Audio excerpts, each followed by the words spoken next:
کیا واقعی وہ حجاب اللہ نے ہمارے اور قرآن کے مابین کھڑا کر دیا جس کا ان آیات میں ذکر ہے؟ جعلنا بینک و بین الذین لا یؤمنون بالآخرۃ حجابا مستورا. یہ حجاب ہیں، ذرا گنیے وہ حجاب کون کون سے ہیں. میں نے غور کیا تو مجھے نظر آیا کہ سب سے بڑا حجاب جو ہے irrelevance کا ہے. ہم قرآن کو پڑھتے ہوئے یہ محسوس کرتے ہیں، برا نہ مانیے میں کچھ ننگی باتیں ننگے الفاظ میں کچھ کہوں گا، کہ ہم سے کیا تعلق اس کا. This Quran is not relevant to us. کیوں؟ مکی قرآن کا تجزیہ کیجئے، اس میں سب سے زیادہ مباحث ہیں ایمان کے. بھئی ہم تو مانتے ہیں پہلے ہی سے، تو ہم سے تو متعلق ہی نہیں ہے بحث. وہ تو ہم سن لیتے ہیں، ٹھیک ہے، ہم تو مانتے ہیں، اللہ کو مانتے ہیں، آخرت کو مانتے ہیں، رسالت کو مانتے ہیں، تو ہم سے تو ساری بحثیں جو ہیں irrelevant ہو گئی. لمبی سے لمبی بحثیں چلی جا رہی ہیں بعث بعد الموت پر، اللہ کی توحید پر، شرک کی نفی پر، اللہ کی قدرت کے مظاہر. معلوم ہوا کہ ہمارے لیے ان کا کوئی ریلیونس نہیں. اور آگے چلیے شرک کی بات ہو رہی، ہم تو موحد ہیں، ہمارے تو کوئی بت نہیں، نہ لات نہ عزا نہ منات نہ کچھ بھی نہیں، ہم تو نہیں پوچھتے کسی کو. تو یہ ساری بحثیں ہم سے لا تعلق ہو گئی، یہ ساری رد و قضا، یہ بحث و تبحیث، یہ ساری گفت و شنید becomes irrelevant to us. پھر سب سے بڑا مضمون بار بار بار بار قصص النبیین، انباء الرسل. بھائی پچھلی اساطیر الاولین ہے، کہانیاں ہیں، اور کیا ہے. اب نہ کوئی نبی ہے نہ آئے گا، نہ کوئی رسول ہے نہ آئے گا. پریکٹیکل ریلیونس ختم ہو گیا کہ نہیں. آگے چلیے، یہ تو میں نے مکی قرآن کا تجزیہ کیا. مدنی قرآن کتنی بڑی بحث ہے، کتنی بڑی بحث ہے، کتنی بڑی بحث ہے منافقین کے بارے میں.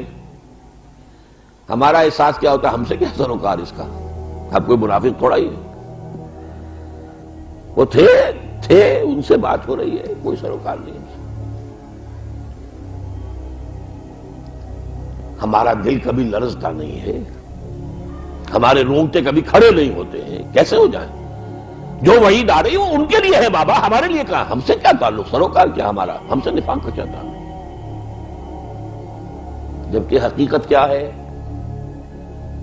محمد عربی صلی اللہ علیہ وسلم فرماتے ہیں یہ نفاق وہ شے ہے ما امنہ الا منافق وما خافہ الا مومن.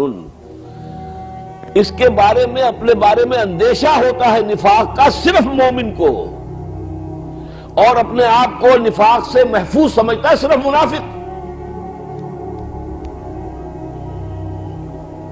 اس بات کو بیان کرنے میں مجھے یاد آیا، میں وہ غالب کا شعر جو ہے بیان کیا کرتا ہوں کہ راہ کھٹکا نہ چوری کا دعا دیتا ہوں رازن کو. جس کے پاس ایمان کی پونجی ہے ہی نہیں، اسے کاہے کا ڈر کہ کوئی ڈاکو آ کے ڈاکہ مارے گا. پونجی کوئی نہیں، پاؤں پھیلا کر سوئے گا.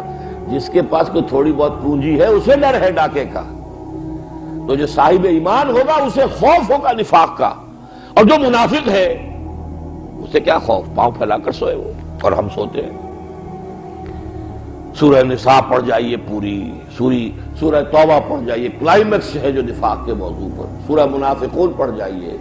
لیکن ہمیں کسی مرحلے پر یہ محسوس نہیں ہو سکتا کہ اس کا ہم سے کوئی تعلق ہے. حجاب طاری کر لیا ہے، ہم سے کیا سروکار اس کا. جبکہ کیفیت یہ ہے عمر فاروق کی رضی اللہ تعالی عنہ، جن کے بارے میں حضور نے فرمایا میرے بعد نبی ہوتا تو یہ عمر ہوتے ہیں. عمر جس راستے سے جاتا ہے شیطان اس سے قدمی کترا کر دوسرے راستے کو نکل جاتا ہے. اور ہر نبی کے امتیوں میں محدث ہوتے تھے جن سے اللہ بات کرتا تھا. میری امت کا محدث عمر ہے، اور وہ عمر یہ کہہ رہا ہے انشدو کا باللہ یا حذیفہ، اے حذیفہ میں تمہیں اللہ کی قسم دے کر پوچھتا ہوں، کہیں میرا نام تو ان منافقوں کی فہرست میں نہیں تھا جو حضور نے تمہیں بتائی تھی. یہ ہے وہ چیز.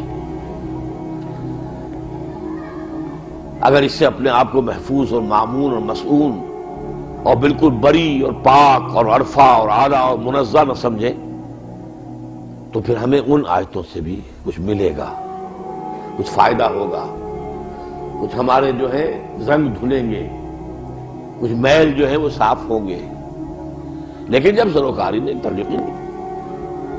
اب آئیے مدنی جنتوں کی کہ بہت بڑے بڑے میوے، جہاد فی سبیل اللہ، قتال فی سبیل اللہ، انفاق فی سبیل اللہ، آج یہ ساری چیزیں تو فرض کفایہ ہیں۔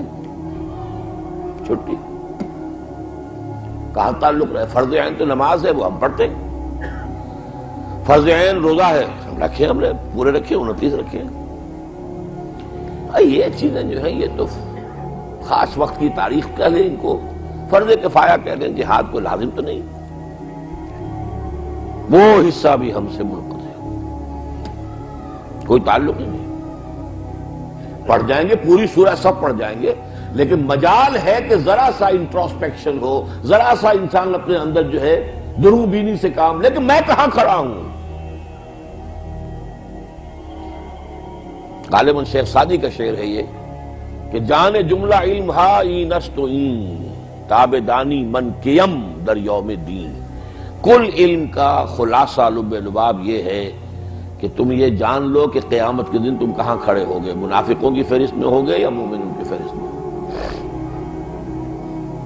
تابدانی من کیم در یوم دین۔ سورہ صف پوری پڑھ گئے، کوئی ارتعاش تک نہیں ہے ہمارے اعصاب کے اوپر، کوئی فکر نہیں، کیا ہے یہ چیزیں ہیں، یہ فرض کفایہ ہے، اس کا کوئی تعلق ہر مسلمان کی زندگی سے نہیں ہے۔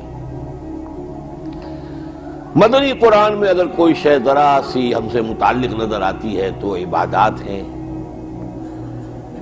کچھ احکام حرام حلال کے، سور نہیں کھانا، شراب نہیں پینی، وہ بھی ٹھیک ہے، وہ بھی سمجھ میں آتا ہے، ریلیونٹ ہے چیزیں، بس۔ پھر کہوں گا کہ ان کا حساب لگائیے مدنی صورتوں کا کتنا حصہ ہوگا جو ان چیزوں سے مشترک،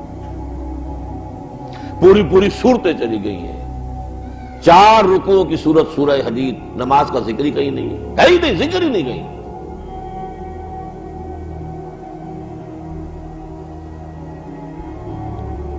واقعہ یہ ہے کہ ان اعتبارات سے غور کیجئے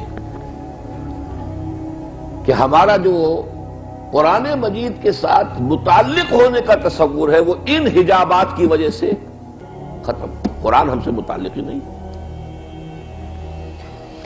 زیادہ سے زیادہ یہ ہے کہ کہیں پر نماز کا ذکر آ گیا، کہیں روزے کا ذکر آ گیا، کہیں کچھ اخلاقی تعلیم، وہ ہم سمجھتے ہیں کہ ہاں یہ اس کا تعلق ہم سے ہے۔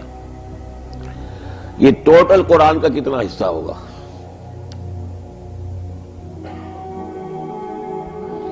یہ ہے میرا تجزیہ،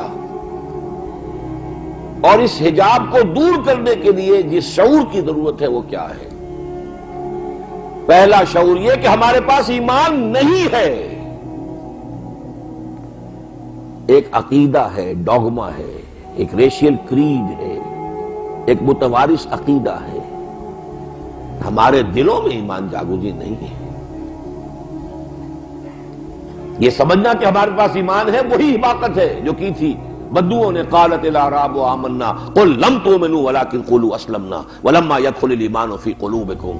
یہ بدو کہتے ہیں کہ ہم ایمان لے آئے، کہہ دیجئے تم ایمان ہرگز نہیں لائے ہو۔ ہاں یہ کہہ سکتے ہو کہ ہم مسلمان ہو گئے، لیکن ابھی تک ایمان تمہارے دلوں میں داخل نہیں ہوا ہے۔ جب تک یہ ہمارا زوم ختم نہیں ہوگا کہ ہم تو صاحب ایمان ہیں، ان ساری بحثوں سے ہماری کوئی دلچسپی نہیں۔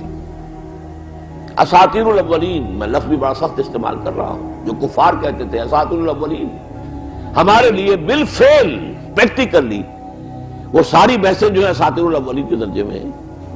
کس چیز کی اہمیت ہے، واٹ از واٹ، کس شے کی تقدیم ہے، کس کی تاخیر ہے، کون زیادہ اہم ہے، کون کم اہم ہے، کون اولیت کی حامل ہے، کون ثانویت کے درجے میں ہے، یہ اگر فکر نہیں ہے تو ظاہر بات ہے ان چیزوں سے ہمارا تعلق